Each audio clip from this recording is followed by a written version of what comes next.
தீபாவளினா பளிச்சுன்னு ஞாபகத்துக்கு வர்றது பட்டு, பட்டாசு, பலகாரம். பலகாரம்னா ஞாபகத்துக்கு வர்றது மந்த்ரா கடலை எண்ணெய். அபார ருசி, ஆரோக்கியமான உடல் நலம். தீபாவளி அன்னைக்கு மட்டும் இல்ல, என்னைக்குமே கிச்சன்ல இருக்க வேண்டியது மந்த்ரா கடலை எண்ணெய் தான். Welcome to Ratna Fan House Sparkling New Year Sale. December 31 முதல் ஜனவரி 4 வரை 5 நாட்களுக்கு மட்டுமே. Sparkling New Year Sale. Ratna fan house, Rajabather street, T நகர்.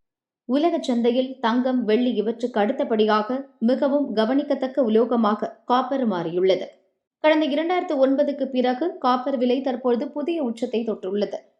2025ஆம் ஆண்டு லண்டன் உலோக சந்தையில் காப்பர் விலை 42% அதிகரித்து ஒரு டன் $12,522 என்ற அளவில் வர்த்தகமானது. காப்பர் விலை உயர்வுக்கு 4 காரணங்கள் பின்னணியில் இருப்பதாக சொல்கின்றனர் நிபுணர்கள். செயற்கை நுண்ணறிவு, அதாவது AI தொழில்நுட்பம் வளர வளர உலகெங்கும் பிரம்மாண்டமான டேட்டா சென்டர்கள் நிறுவப்படுகின்றன. இந்த மையங்களில் மின்சாரத்தை கடத்துவதற்கும் குளிர்விக்கும் அமைப்புகளுக்கும் டன் கணக்கில் காப்பர் தேவைப்படுகிறது. அடுத்து சுற்றுச்சூழல் பாதுகாப்பை கருத்தில் கொண்டு உலகம் மின்சார வாகனங்களை நோக்கி நகர்கிறது. ஒரு சாதாரண பெட்ரோல் காரை விட ஒரு மின்சார வாகனத்துக்கு கிட்டத்தட்ட 4 முதல் 5 மடங்கு அதிக காப்பர் தேவைப்படுகிறது. இது மட்டுமின்றி சூரிய ஒளி மற்றும் காற்றாலை மின் உற்பத்தி நிலையங்களிலும் காப்பர் அதிகம் தேவைப்படும் ஒன்றாக உள்ளது. தற்போது தேவை மிகவும் அதிகரித்து வரும் நிலையில் அதற்கேற்ப சுரங்கங்களில் காப்பர் உற்பத்தி அதிகரிக்கவில்லை.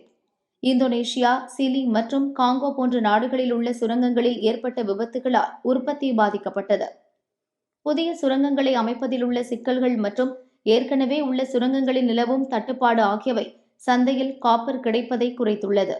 அமெரிக்கா போன்ற நாடுகள் இறக்குமதி செய்யப்படும் காப்பர் பொருட்களுக்கு கூடுதலாக வரி விதிக்க திட்டமிட்டு வருவது சர்வதேச சந்தையில் விலையேற்றத்தை ஏற்படுத்தியுள்ளது. இந்தியாவை பொறுத்தவரை MCX எனும் மல்டி கமாடிட்டி எக்ஸ்சேஞ்சில் காப்பர் விலை 1 கிலோ 800 ரூபாய் என்றிருந்த நிலை மாறி தற்பொழுது 1300 ரூபாயை எட்டியுள்ளது. ஒரு வருடத்தில் கிட்டத்தட்ட 60% வரை ஏற்றம் கண்டுள்ளது.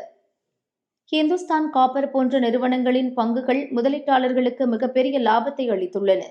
மின்சார உயர்கள், மின் விசிறிகள், ஏர் கண்டிஷனர்கள் மற்றும் எலக்ட்ரானிக் சாதனங்களின் விலை உயரும் அபாயம் ஏற்பட்டுள்ளது. நிபுணர்களின் கணிப்புப்படி காப்பர் விலை குறைய வாய்ப்புகள் மிக குறைவாக இருக்கிறது. அடுத்த சில ஆண்டுகளில் ஒரு டன் காப்பர் $15,000 வரை கூட செல்லலாம் என கணிக்கப்பட்டுள்ளது. செம்பு எனப்படும் காப்பர் ஒரு காலத்தில் சாதாரண உலோகமாக பார்க்கப்பட்டது.